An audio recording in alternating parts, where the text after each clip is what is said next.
Alrighty. Well, welcome to the podcast. Thank you. It's good having you here. Yeah. Good to actually sit down and just have a chat about, your life story and different experiences and sort of the work that you've been doing with plant medicines and everything like that. So, first off, can you just tell us a little bit about yourself and sort of your life story so far leading up to this point? I'm from Byron Bay in Australia. I have been interested in spirituality for maybe the last 6 years, and I got into spirituality through kind of some difficulties in my life, just some mental health stuff, and that's been the biggest relief, the biggest way to help myself heal in a way, and to figure out what I'm doing here. It's given me so much more intention in my life, given me so much more love in my life, love for myself, love for the planet, love for my family.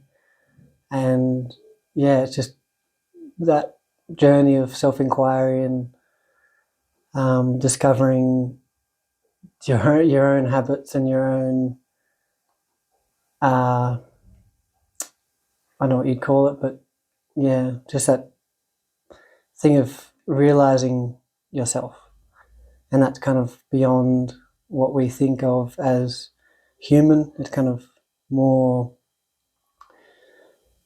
of a spiritual knowing that you're more than just a human. Yeah.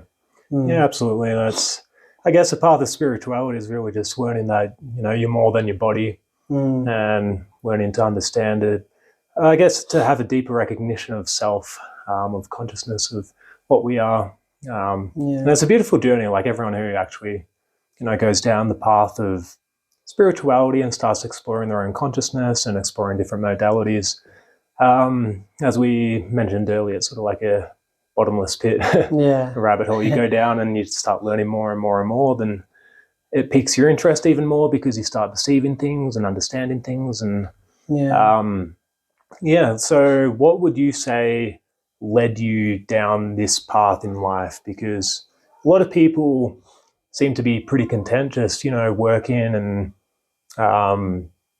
I guess just going through the same ropes that most people do to sustain a living, and don't really think too far outside of what they're actually doing here, don't think too much into their own mentalities and belief systems, and ultimately don't have, I guess, a deeper sense of self-recognition or self-awareness. So what would you say actually sparked this interest in you and led you down this journey? Just kind of what you said. It just all the things that society says that we have to do didn't fit with me. I tried it. I went down the path of working 6 days a week, and that was at a young age too, and wanting to buy a property and wanting to invest, which I'm grateful that I went down that path to find and to, in a way, get myself to a certain kind of burnout, where I just wasn't happy. Nothing made me happy. I was depressed. I was anxious. There was just no satisfaction in life, and that probably came from not only the pressures from society, but also childhood traumas or ancestral traumas. But definitely, one of the main things was just not feeling myself in the way that I'm supposed to show up in the world, in doing that whole 9 to 5 thing, or making yourself look a certain way for pointless reasons. And I was just lost. And I'm grateful that I was lost, because there was only one way from there. And luckily I had some a good psychologist and they saw things further than just medication or just, oh, you're just sad because of this or that. It was more like existential. And I definitely think that the world, or a lot of the, especially the Western world, is stuck in that trap too. You see it, you feel it everywhere you go, and that's another reason why I've gone down this path, because I want to share my experience and to help others, in a way, realize themselves if they're ready for it. Yeah, But that's another thing. It takes you to be ready for it too. yeah, absolutely. Like you can't. That's the thing about exploring a spiritual pathway. You can't sort of just jump into it. Then it's sort of like cultivated in a way. And I find it's pretty similar amongst a lot of people's stories, that it often comes from a lack of fulfillment or purpose, or it's not just like I feel sad or I just, I don't know what to do with myself. It is an existential sort of, you feel just completely lost in the world. And I find that tends to be a gateway for a lot of people to actually embark on a path of self-discovery and learning, and they start to realize that fulfillment, we can't source fulfillment outside of ourselves. Like you can have all the best thing, well, you can have all the things in the world. You can like people can be very wealthy. They can live very successful lives on the outside, but it doesn't necessarily quench that thirst of fulfillment.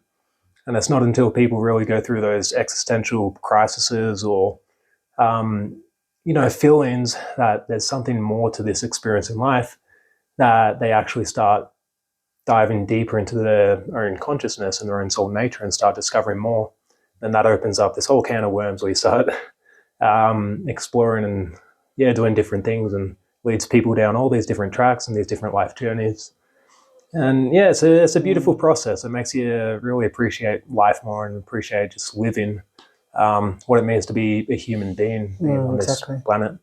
Yeah, exactly. So you said through your path you want to like help people discover themselves more, and I'm quite drawn to men's work. I've done a lot of men's work myself. And I see the benefit from being a man in this society and being told that we're not supposed to cry and we're not supposed to express ourselves. We're not supposed to show love, even if it's not directly told to us.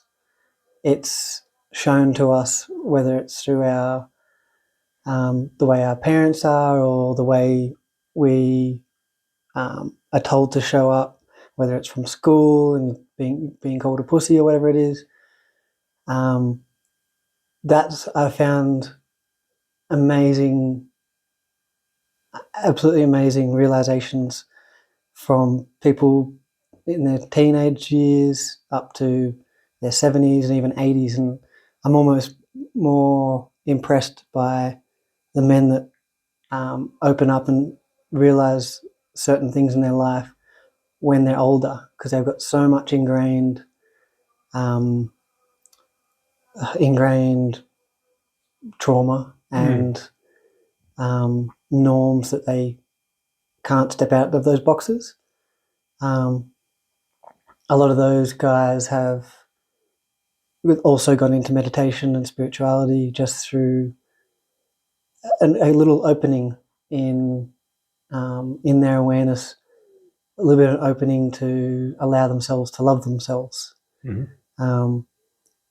A lot of them have also then gone to explore other plant medicine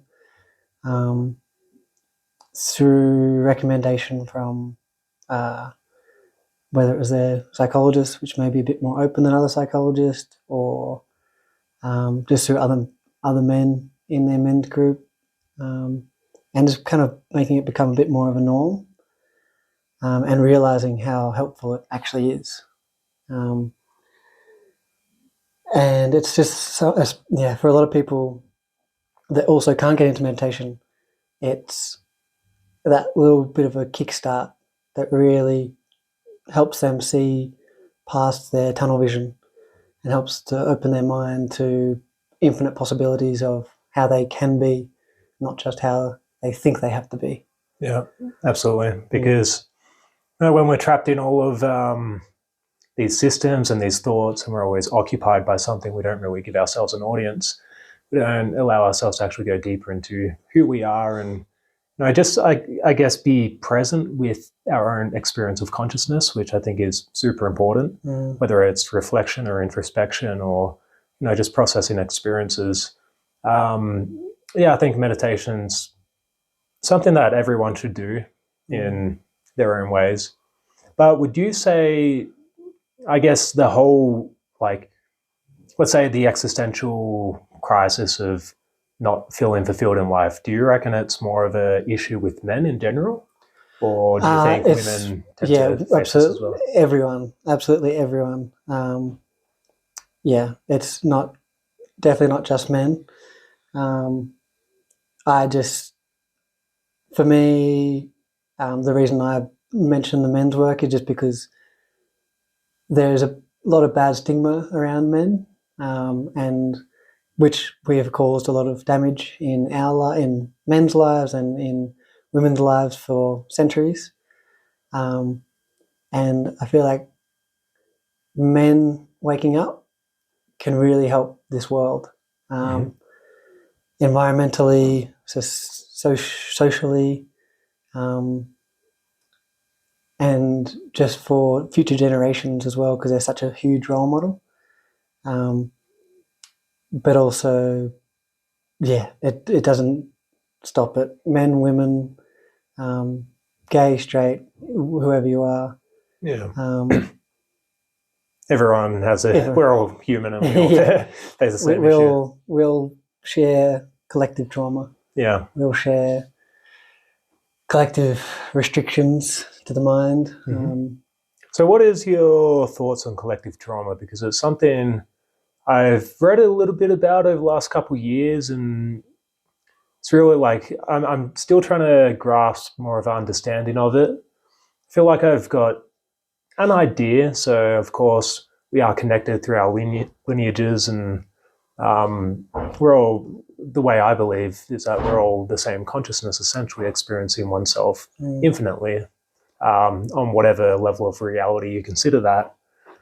But what's your opinion on collective trauma, and how does this manifest in different people? Do you think it's like can collective trauma manifest physically in people? Do you think that could be a reason why there's a lot of, let's say, disabled people and a lot of people who have either mental issues or physical issues, and it tends to happen more and more, I guess, in this day and age? Do you think there's some sort of correlation between collective trauma? Absolutely.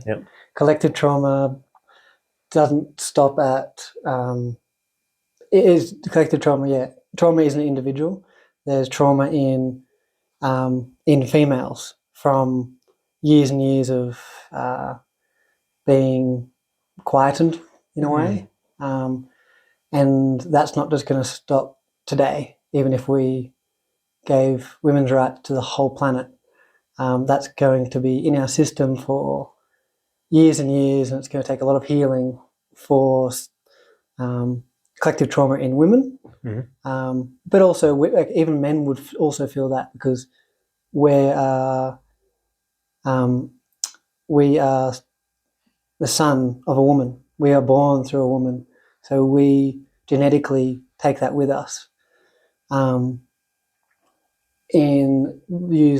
Say, the Holocaust as an example. It's not just the Holocaust survivors that have trauma. It's their kids. It's the whole society. Trauma is energy. Everything's energy, and trauma is passed down not just through your direct family, but also if you're around very traumatized people a lot, which everyone is in a way, you also receive that. If you're aware of it or not, there's definitely ways to protect yourself. If you're more self-aware in a way, you can being more aware of how you feel around in certain areas, certain countries, even what's going on in Palestine at the moment. It's terrible, and that's going to take centuries to heal. What's going on in Ukraine? So it's just like any wars that we have had, anything currently, trauma is kind of always being made. The more awareness we have around it, the less it's likely to be so deeply ingrained in the body. Yeah. And pass through future generations as well. Exactly. And you can see trauma in people. Yeah. You can see the stiffness in certain people that hold a lot of trauma. You can feel it in them if they're in a crowd.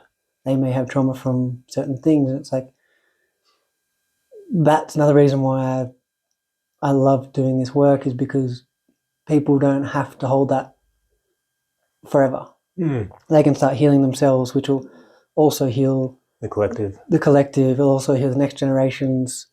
Obviously, we get more trauma from our family because we are directly a sponge from them. We are brought up, and we are brought up by them. And if they are acting in a certain way, which is usually from trauma, we also follow that. We think that's normally. That's what we do in the normal world. So if we react to someone, if we run away from certain situations because of their trauma, we're taught that that's what you do. Yeah. So we absorb it in so many different ways: energetically, physically, spiritually, emotionally. And then spread it as well, because if we're traumatized and we start, whether it's residually, just through our energy, through our behaviors, actions, however it manifests, it's sort of the way I see it, it spreads out to other people as well. Absolutely. Sort of humanity is an interesting dynamic, because as you mentioned before, through wars and through all the different things that are happening, all the suffering that is happening in this world, I almost see it like a pool. So we're collectively creating trauma every day in many different people, but we're also collectively healing that trauma every day through ceremonies and individual healing and meditation. So it's sort of like, I see it as almost like a battle. It's like, is there more healing happening than suffering that's being created? And I think that's the trajectory that we need to be on for humanity, is to, I don't think we can ever just completely eradicate suffering, because we do live in a dualistic world and, people do suffer. But if we can get to a stage where more healing is happening and, more spreading love, more support, more traditions, more ceremonies, and all these things that does move the needle with healing, then collectively, the whole collective benefits from that as well.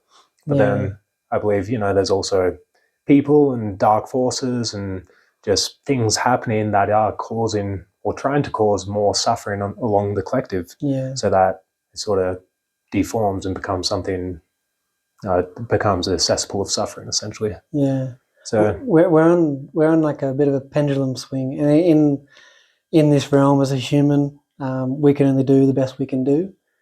I do believe, looking back at history, I do believe that we have gotten to a certain point. I think hopefully we've gotten past this certain point where we are now moving more in the direction of more healing than trauma being caused. We may not be there yet, but we are making it happen.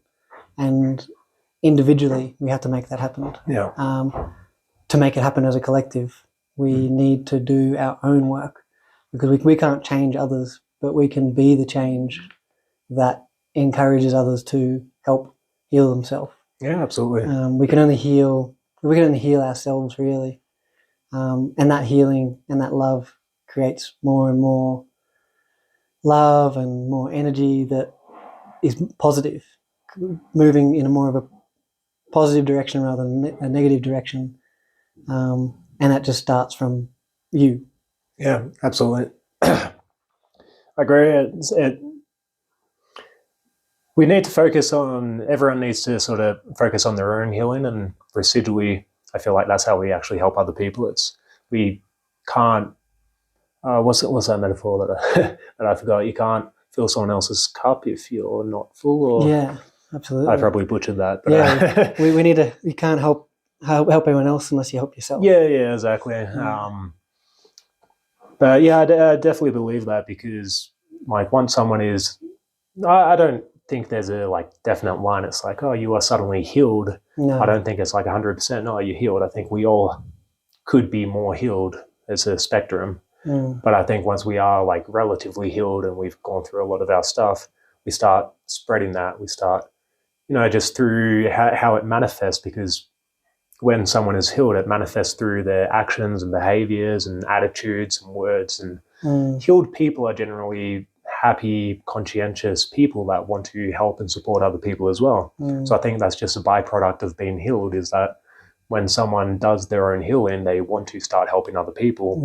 And that just, that happens sort of naturally from it. And it works the other way as well. When someone is deeply wounded, then they might not be aware that they're wounded, but it will manifest into their behaviors and actions and programs, and they'll vicariously hurt other people or scam other people or do something that causes suffering to others, not necessarily because they're aware of it, but because that trauma and that pain manifests into their whole existence, into every aspect of themselves, emotionally, physically, mentally, spiritually.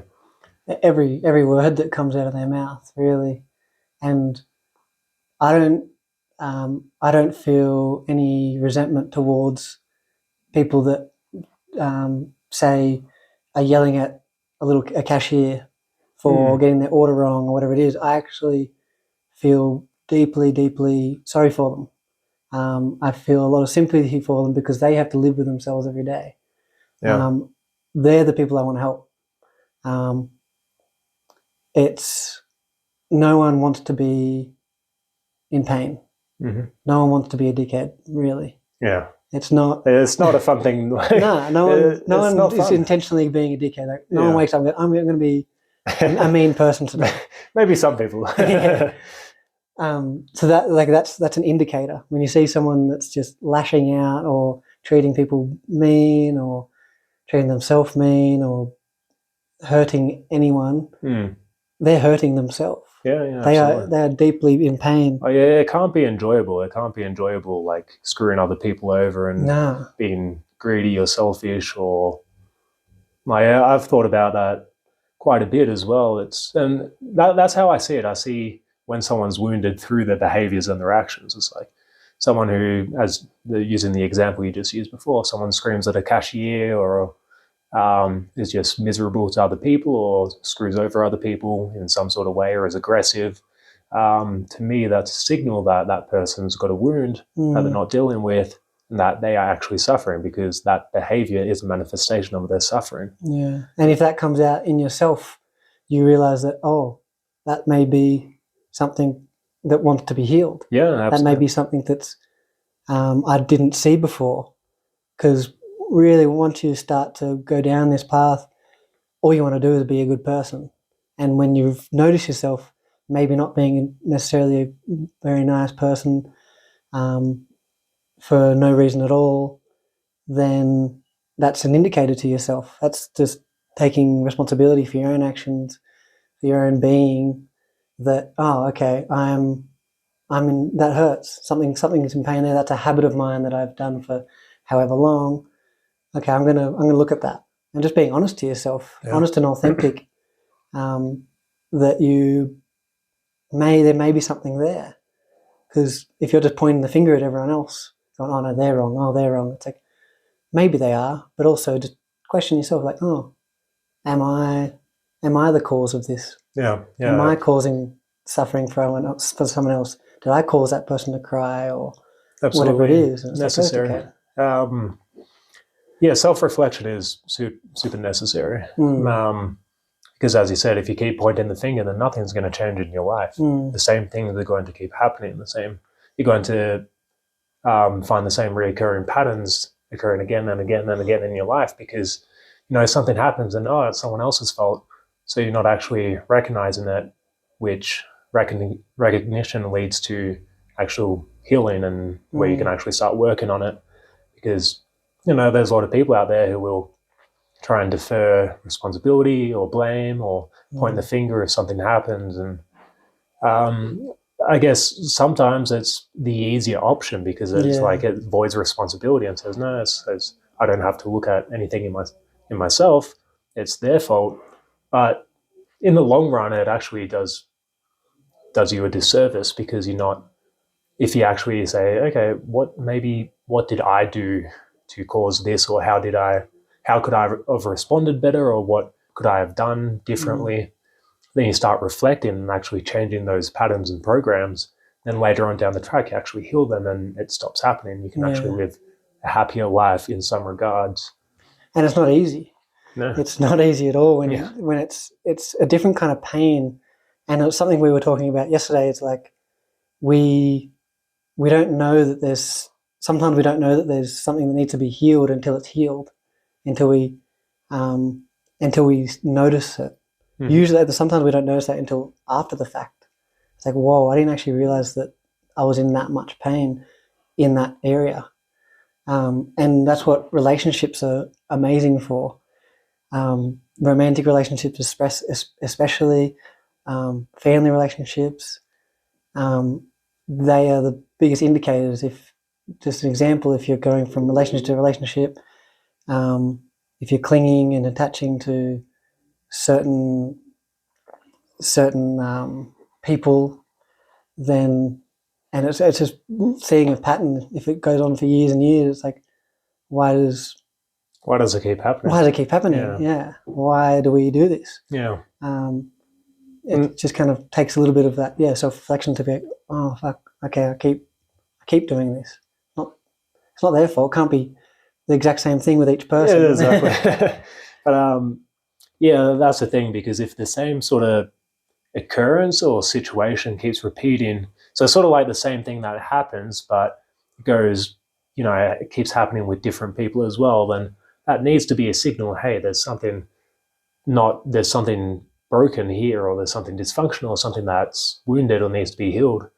And I think it's important to really look at that, especially reoccurring patterns in our lives, because if something keeps happening, so for example, I had a reoccurring pattern where it's like every job I'd go to, I feel like I'd be cheated or ripped off, or something would happen, often like I wouldn't be paid, and I'd get resentful and sort of leave the job and go somewhere else. And it's a similar pattern that kept repeating itself in my life for a while. It's like, whatever workplace, it seemed like I'd get taken advantage of, or something would happen despite like me trying my hardest. And I really took some inner work and change out, looking at this pattern and saying, I don't want to keep living this way. If this keeps happening in my life, then I am responsible for it, because I can't keep pointing the finger. Okay, maybe in some situation, this boss or this person should have done something a bit better in some way. But if it keeps happening, then like for every place, then it's not them, it's me. There's something that I'm attracting or manifesting into my reality. And I do look at these things on a spiritual level as well. I think if something keeps happening, and even like just say, you keep getting taken advantage of, or just say we have an example of a lady that keeps getting into relationships with narcissists. So it's not necessarily her fault or she's doing anything wrong, but from a spiritual perspective, if you look at it, you can say, well, why am I attracting this into my life? How I'm manifesting this situation again and again and again, otherwise it wouldn't be happening. So I need to fix it. I need to look at what's actually happening here and adjust or change my programs or do the heal something that might be a sense of inadequacy, or it might be something that is actually manifesting this situation where other people do take advantage of you. And I think that's super important to actually have that mentality, to think if something's happening in your life, it is happening to you for a reason. And I think we are creators. Ultimately, we are creators. We're constantly creating our realities on every level of reality as well. So if something happens, I don't think it's by coincidence necessarily. It's probably like karmic, or something happened to actually attract this to teach you something. Because I think ultimately everything that we go through, every all the suffering that we go through is ultimately there to teach us. They're teachers. So it's, if we actually recognize everything that happens every time we're distressed, every time we feel crap, and we recognize that feeling or that emotion or that situation as a teacher and say, well, what is it actually teaching me? What can I learn from this life situation and move forward from that? And that's when I feel like people start to grow really quickly, because they start taking responsibility for their lives. Yeah, exactly. And that responsibility of no one else is going to do this for you. Yeah. And if you notice a pattern, notice something that hurts over and over, even if it hurts just once, it's like, oh, maybe that's something. It's just taking that responsibility to do the work. Yeah. Not easy, but so rewarding. So rewarding. And the quality of your life just skyrockets as well. It gets better and better and better the more you do the hard work and the more you go through it. And you start shedding off these layers of your beliefs and your mindsets and your trauma and whatever sort of dense energy you're holding on to. Yeah, that's cutting the cord. That's drawing a line in the sand where you may even quit your job because you realize that just wasn't making you happy anymore. And the reason that you may have been doing it, you may break up with a partner. You may start finding new partners that really do align with you. Resonate with you more. Yeah. But sometimes you need to go through that initial sort of barrier, because sometimes it hurts. It's like, if you're going to leave a job, you might worry about, how am I going to financially support myself? What am I going to do? What if I don't find another job? Yeah. And it can be like a scary situation to be in. And of course, it can hurt if you're leaving a partner, especially if you've been with them for a while, but you realize you're just not aligning anymore. It's sort of like you have to peel off the Band-Aid in a sense. Yeah, it takes a lot of trust. Yeah, absolutely. It does take a lot of trust. But it's also necessary, because you can get sucked into these lifestyles where you say, okay, no, I will stay with this job and I'll just stay with this partner, even though I don't feel a connection. And you're comfortable. Yeah. You're comfortable in a way, but it's not fulfilling. Then it becomes harder to actually make transition and make change in your life, because you get so deeply entrenched in that lifestyle. And because it's not resonating with you, your vibration sort of lowers. And that's going to create more sort of turmoil in your life, or something that causes you to not be as happy as you could be. So sort of, it can be a trap in a sense. Yeah. Or I sort of feel like it is. And sometimes we need to recognize what isn't actually serving us and start taking steps to and the more you step out of that comfort zone, the more comfortable you get.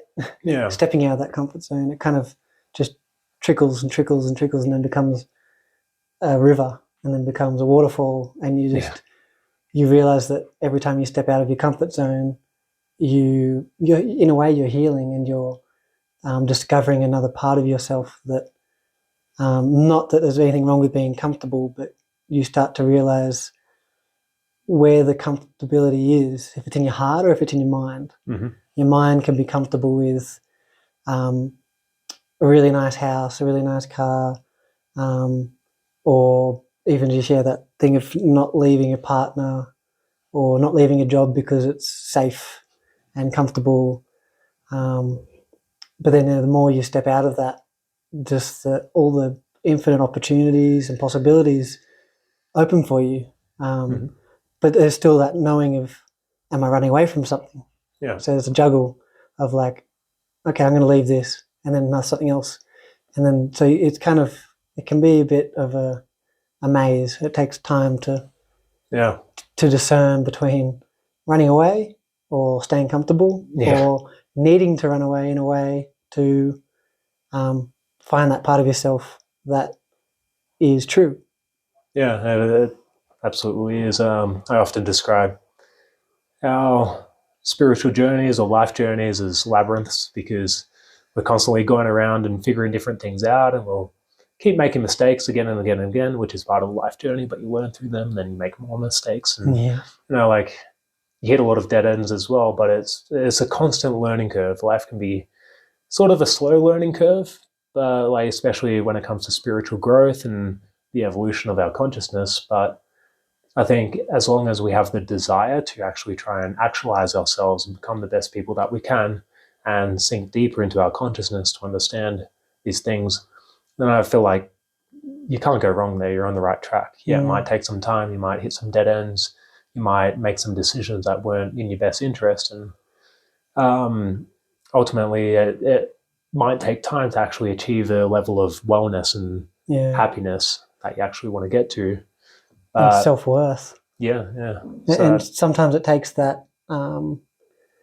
Sometimes a little tool is like, if you may not find your own self-worth, you can ask yourself that question: would I treat someone else like this? Or would I want this for someone else? Would I want someone else to be suffering the way that I'm suffering or feeling this pain? And then, like, sometimes for me at the beginning, it was like, okay, why am I doing this? And I may not have had enough self-love to do it for myself. But then I got to a point of like, oh, I'm actually doing this for my family. I'm doing this for my future children, for society, for future generations. We've got to take that responsibility to do what we can do now that we may not see the results of. So if we do something now, that may change things for 2 generations away or more. Yeah. And that has really encouraged me. It's like, well, this is bigger than me. This is a lot bigger than just my own shit. It takes away that little bit of selfishness that allows you to see past all your stories and beliefs that just don't help you or anyone else. Yeah, that's it. It is that way, and the more you go down into it, the more you realize that everything's connected. Everything influences one another, and nothing is necessarily a separate thing. We might think we're complete individuals, that we're islands, but we're not. Everything is having an influence on one another constantly. So when we recognize that, everything we do is a ripple effect and does influence the collective in some sort of sense, then it's a good driving factor and a good motivator. Yeah, you just want to help others. Yeah. You picture, everyone's been in a situation where we've felt uncomfortable around someone, and that feeling that you feel inside. And if you acknowledge that, you're like, oh, I don't ever really want to make someone else feel that way. So it kind of helps you see a certain part of yourself that helps you reflect on every action that you make. And every action has a reaction to someone else. And causing people to feel uncomfortable or causing someone else suffering is ultimately causing you suffering. We all know what it feels like. And then we realize that we're just causing ourselves that same suffering by causing others suffering. Yeah. It's a bit of a spiral cycle. It's like, people who murder other people or rape or whatever. It's like, you got to think, what are they feeling to actually do these things? Yeah. Like they can't be in a good place to inflict such suffering on other people. Yeah. And like actually do it. Pain. There has to be some sort of resonating frequency there. Yeah. They've got to be in a super dark place to actually impose that darkness on others. Yeah. That's why, like, even the judicial system doesn't really help people heal. It kind of causes more suffering, and it's a little bit backwards. It's like people that have caused crime or do bad things, they're in pain. We need to help them. Yeah. Obviously, that's hard to do, and we are reacting to what they do. Like, no, they don't deserve it. It's like, well, they do. Everyone deserves it, no matter who you are. Even if someone has murdered someone, it's not fair. But the way to heal the collective is to help these people. Yeah, I agree 100%. Of course, it's difficult because if someone, is a terrible person and has done a lot of terrible things, the ego will kick in and say, "Oh, fuck you." Like, why would we treat you with respect or whatever? But then on the other hand, when you see it from that higher perspective, that these people are doing this because that's a manifestation of their suffering, then it's a little bit easier to see, well, how can you actually move forward with this instead of just, throwing them in jail for the rest of their life to cause more suffering and more punishment. There has to be a way to actually, help these people in a sense, and for them to possibly redeem themselves and perhaps turn their lives around where they can actually start helping other people. And but it can be a tricky journey, and I feel like some people are very deeply lost as well, that they don't want to be helped. Maybe that's just their life journeys. Maybe that's their karma, that they're not meant to be happy in this lifetime. They're supposed to go down this road and see where that takes them, and maybe lifetimes in the future, or however this whole system works, they'll come to realization, or they'll have things happen to them where they start to realize, this isn't a good place to be in. I don't want to be here. I don't want this to be life. So they hopefully get to a point where they start changing it and actually. Yeah, that rock bottom for a lot of people is the place. Yeah. And in a way, you don't wish it upon anyone, but you're kind of like, oh, I hope that you do hit rock bottom to then come back. Yeah, absolutely. To wake up a little bit. That's often the catalyst for spiritual awakening as well, rock bottom. Not saying it has to be like through being a bad person or anything, but often when people are deeply suffering and don't find any way out, that's when you're so consumed by your suffering that you have to find another way out of it. And that's where people start embracing spirituality and opening to that. And it opens up as a, I guess, mechanism of, like, because it's intolerable, that suffering's intolerable, and they don't know what to do about it. It's like, this is the only solution, is to find sort of God in oneself and find a deeper source of fulfillment. And of course, it's a long road from there to heal and do everything and learn. But I feel like when a lot of people hit that stage of suffering, that's when they start to go through spiritual awakenings and start to see a deeper truth of reality. And sometimes all it takes is a crack. Yeah. A crack to open them up. You see one little thing, like, whoa, okay, that makes sense. That makes me feel true. It makes me feel happy in a way. Yeah. To know that that I don't have to be this way. Sometimes people think that that's all there is. All there is suffering. But if they see that crack, they may realize, oh, I don't have to do this anymore. I can choose. I have a choice in my life. This is my life. I can do what I want. Yeah.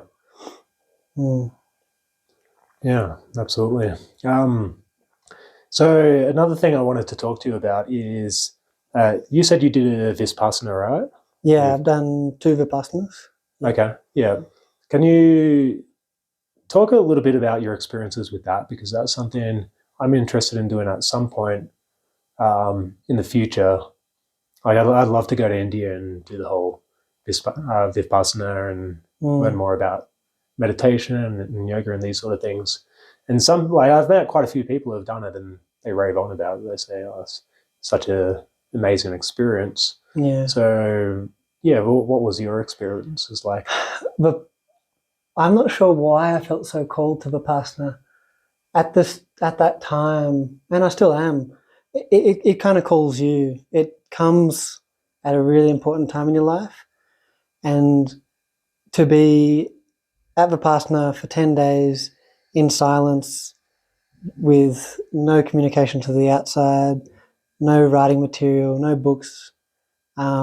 You are just sitting with yourself, and you really see your mind and how disturbed it is, and you really get to know yourself, and you really find a lot of love for yourself. It's a pretty hard journey. There's even certain days that resonate with everyone, I think it's like maybe day 3 and day 6 or something, or day 7, that are usually the hard days for most people. We get past, we start to have certain withdrawals, whether that's technology or caffeine, even though you're allowed coffee there. But you get to, and the meditation technique of Vipassana, first 3 days you start with Anapana, which is just noticing the breath on your upper lip. And that I've had some, not that it's the reason, but I've had some amazing experiences just through that, that resonate with psychedelic experiences. And then from the 4th day, you go into the Vipassana technique, which is basically scanning the body, putting your awareness in each part of the body and feeling whatever sensations come up, whether that's a bit of a breeze or warmth or tingling or pain. You just keep focusing on those sensations in a circular way, just finding a pattern through your body from head to toe and then from toe to head.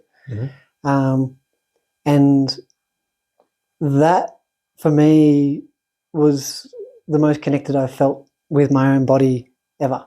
And it hasn't really left me. I noticed that I'm able to put my awareness in any part of my body at any time, and feel whatever sensation is going on. Usually just a bit of a tingling, just energy basically moving. But also during Vipassana, you'll find blockages where you can't feel anything. So you may be going through your whole body, and then you get to your left arm, and you're like, oh, I literally can't feel a thing there. So you stay there for a while until you can feel something. And that awareness, that's in a way healing a certain part of yourself. Maybe there's something stored in that part of your body, or whatever it may be. And then if you can't feel anything after a minute or two, you just keep moving. Or if you start to feel something, okay, good, keep moving. It's not about being attached to any part of your body.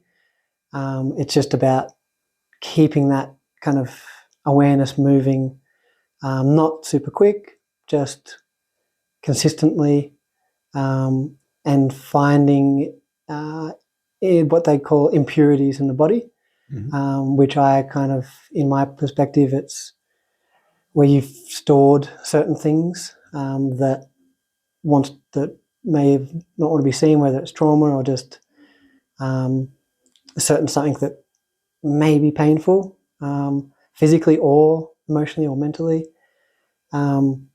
which, you after a while you scan your body quite quickly, and you can feel your whole body again. That a lot of people have never felt before. They've never felt this vibration through their whole body.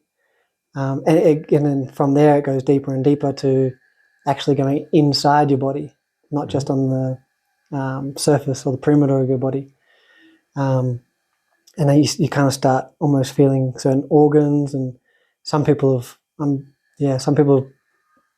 found cancer before they even were diagnosed with it, because they felt something. They're like, that doesn't feel right, or it doesn't match the other side. So it's just kind of like they may be able to stay on that area, and they can talk to the teacher and be like, oh, what's this? At Vipassana, there's teachers that you can talk to and ask questions, but it's a pretty big challenge for the ego. All the ego wants to do is run away. Yeah, is to escape. Occupy. Yeah, but after it, you feel like a new person. You feel, you just feel a deeper relationship with yourself that is undescribable. Most people will continue to meditate. They recommend meditating an hour or 2 hours a day, hour in the morning, hour in the evening. I kept that up for a year. I was recommended to keep it up, and I trusted my psychologist, because he knew that he had done Vipassanas himself, and he said, you will notice a massive rewiring in your brain if you keep up this practice. So I kept it up as strict as I could. I didn't miss too many sits. And literally after that year mark, I've really, really noticed my perspective changed.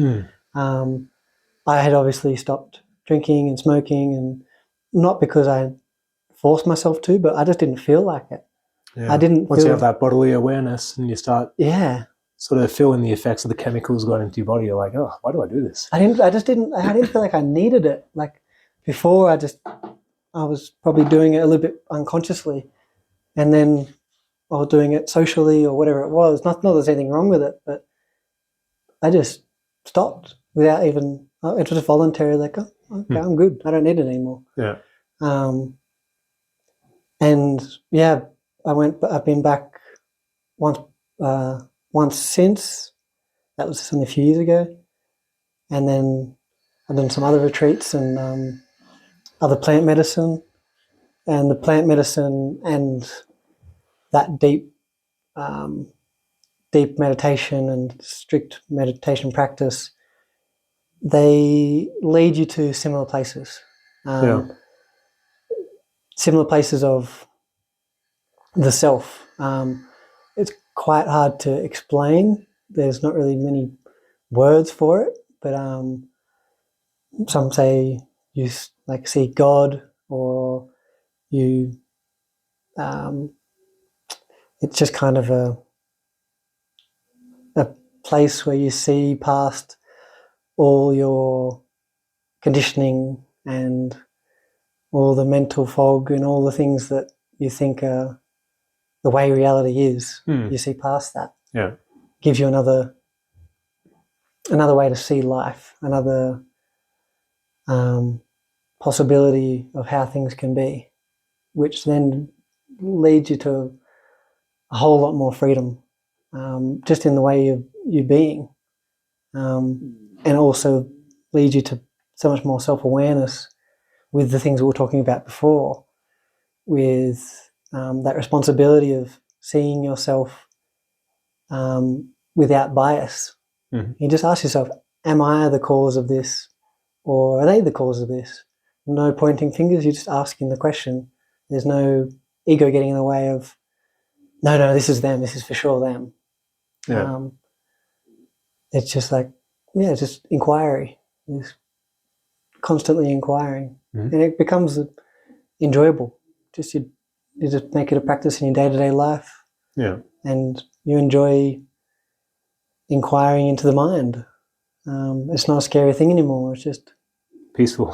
Peaceful, yeah. So I just find it super. For me, it's just the most interesting thing ever. The mind is amazing, and we all have the perfect mind. We just have to know how to talk to it and how to be with it. Yeah. It takes a lot of authenticity to do that. And when you desire authenticity or desire to be just basically a good person, and it becomes a fun game. It becomes like, just a game that you want to play with life. It's you and life rather than life against you. Yeah. Yeah, that's a good way to put it. How would you compare your plant medicine experiences here over the last few days to just say vipassana meditation? If you could sum it up in a few words, maybe the differences of what you felt, how it changed your outlook. In a way, very similar. I've done more exploration with meditation and spiritual traditions than I have plant medicine. This was my first time with ayahuasca, and I had felt it calling me for quite a long time. It's something that was always on my mind. And then knowing when I was coming to Peru, it was like, okay, it's coming. And there's so many similarities. It is I'm not even the most skilled meditator. I see the similarities just through experience. Yeah. I see it through the way that plant medicine and meditation shows you the amount of possibilities that are outside this realm of the human experience. Yeah. And the feeling that it's not just because you're on a substance, because there's a substance in your body. Sometimes it feels more real than this physical life that we live day to day, which actually, what's the word? It kind of helps you live in this life better. As long as you integrate it. As long as you integrate it. Yeah. And integration is the biggest part of it. I'm obviously still processing, integrating from the ayahuasca and the mushrooms, and I'm excited for what else it teaches me, because it teaches the initial opening and the initial information, which is a lot of information. That's something that plant medicine and meditation teaches you, that the infinite amount of information that is out there, and we only see only fraction of it. not even a 1% of it. Yeah. We see, so it's like, and we can look at all that information and use it to our benefit. We can bring that information back into our life to help us live a more fulfilling, a more loving life. Yeah. And there's just so much of it as well. There's so much to explore in these realms and these dimensions. Yeah, it can be quite overwhelming, but not so much in a scary way, in like a exciting way. Yeah. And it's just like, you take what information feels right for you, and for each person, certain things will feel different. One thing I will say is that meditation has helped me a lot to go into the plant medicine realm, to allow me to let go of my ego and in a way surrender, because when sometimes it can be quite overwhelming for the mind, for the ego, and it tries to control the experience. But the more that you surrender to the experience and just allow the medicine or allow your meditation experience to unfold how it wants to unfold, you will gain the most out of it. You will be taught what you need to be taught at that stage in your life, and that's why it's like plant medicine and meditation isn't just something you do once. Especially meditation. Meditation for me is like keeping myself and my energy where I enjoy it, where I enjoy to be, where it keeps me most calm, most focused. And that's why people say they're called to plant medicine at different times in their life. And I'm sure that I will be called to it throughout my life, at different stages in my life. And in a way, I hope it does as well, because we are always changing.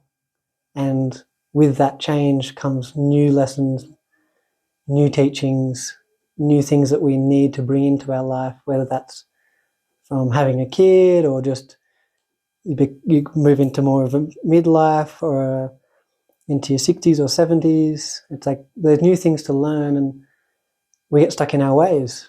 We need that little door to open to show us what's next for our life. What is next to help us live with more compassion, live more authentically, live more happy, just to a little bit of a reset in a way. Yeah. It just helps you get to know yourself at all the different stages in your life.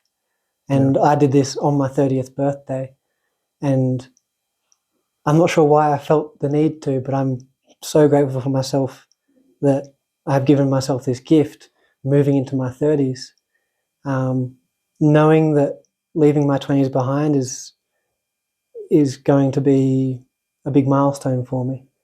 I just have this feeling I'm moving into this certain part of my life that I'm getting to know myself more and having more confidence just in being me and living the way that feels right for me and not for anyone else. Mm-hmm. And how I can find my purpose and help others in the world and help the planet, and just be a better person. I just strive to be a better person always, and this helps me see past my own conditioning, my own beliefs and stuff.